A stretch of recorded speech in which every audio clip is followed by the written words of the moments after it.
Hi, my name is Veronica, and you're watching Dante's Boxing Nation. How did that one do? That was very good. Let's do it, just maybe one or two more, okay? So Shakur Stevenson, he got the knockout win over Josh Padley. He stopped him in the 9th round. Now, Shakur Stevenson, he did what he was supposed to do, but it was a strange performance, which I'm going to get into a little bit later. But I wanted to talk about what Gervonta Tank Davis had to say about Shakur's performance. Gervonta, he reacted by putting up this post, and all he said was LOL. Those 3 letters say a lot, actually, because Gervonta, he's never reacted this way when it comes to a Shakur Stevenson fight. You know, I started by telling you guys that this was a strange performance by Shakur Stevenson. And I think Gervonta Tank Davis, he's seen the same things that a lot of us seen. What I noticed, especially in the first 3 or 4 rounds, is Shakur did not look as comfortable in the ring as he usually looks. For example, when it comes to this guy, Josh Padley, he was able to hit him at will because there were moments where Shakur, he would show flashes of himself where he would throw a nice little combination, but then all of a sudden he would pull back. There were moments where he would get Padley on the ropes and Shakur wouldn't let his hands go. He would be extremely hesitant. You know, the crazy thing is every time Shakur would hit Josh Padley with a body shot, Padley, he would either double over, he would wince, he would make it very obvious that he was weak to the body, but earlier on, it seemed like Shakur didn't notice it, and he was letting him off the hook a lot of times when he would hurt him. Because there's no doubt in my mind that Shakur Stevenson, he could have knocked out Josh Padley within the first 3 rounds. Now, Shakur, he did start going to the body a little bit more later on in the fight.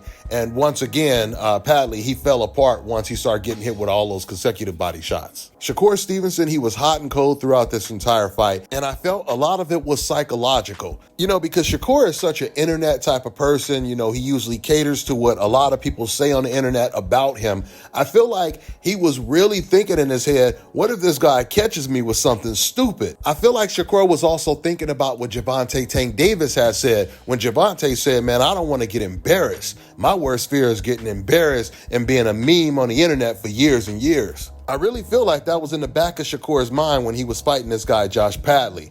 The fact that he didn't really know too much about Josh Padley outside of just seeing him fight on the internet, and the fact that it was a different style compared to who he was originally supposed to fight, Floyd Schofield. I feel like this is the reason why Shakur was so hot and cold, and he's over here thinking about the hate that he receives, and if he were once again to get caught with something stupid and possibly either get knocked down or even stagger against an opponent like this, we would never stop seeing the replays of it on the internet. I believe this is what made him so hot and cold in the fight.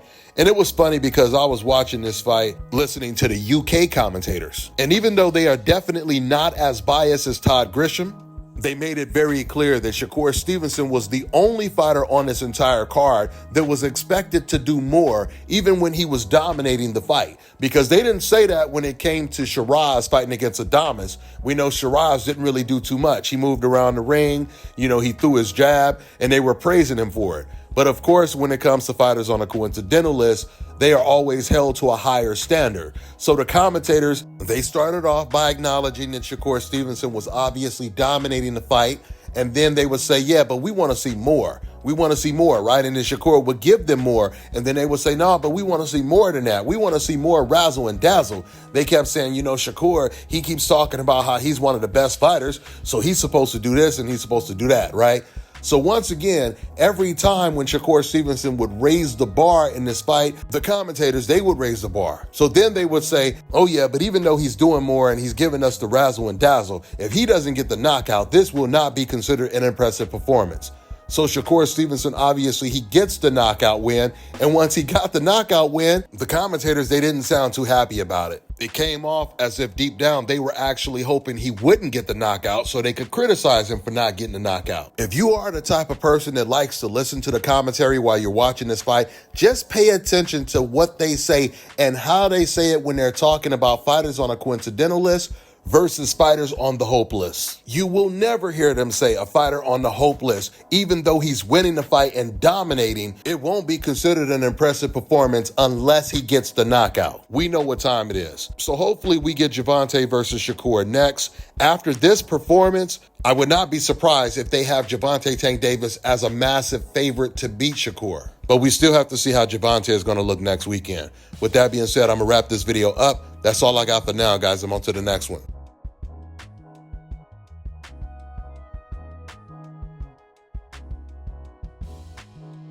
Let me tell you guys about Issa Israel Law Firm. It is a full-service legal practice based in Denver, Colorado, an emerging hub for combat sports and high-altitude training. If you're a fighter inside or outside of the ring and you need a law firm you can trust to fight for you, visit thefighterfirm.com or email help@iilawfirm.com. Legal representation is usually limited to plaintiffs or defendants in Colorado, but iFirm can help anyone in the world with trademarking their business name, logos, and U.S. immigration issues. This brother has been my attorney for a while and helped guide me through all kinds of business and civil issues, so make sure you guys go to thefighterfirm.com. All right, now check this out, guys. If you're looking to repair eczema scars, burns and bruises, dark spots and blemishes, fever blisters, diabetic ulcers, this right here is the perfect product for you guys. It's called LO Key Face and Body Oil. Athletes and top-ranking boxers, they're also using it after training to reduce swelling, inflammation, and to ease the pain. So get yours today. Go to LODkey.com, like them on Facebook, and follow them on Instagram.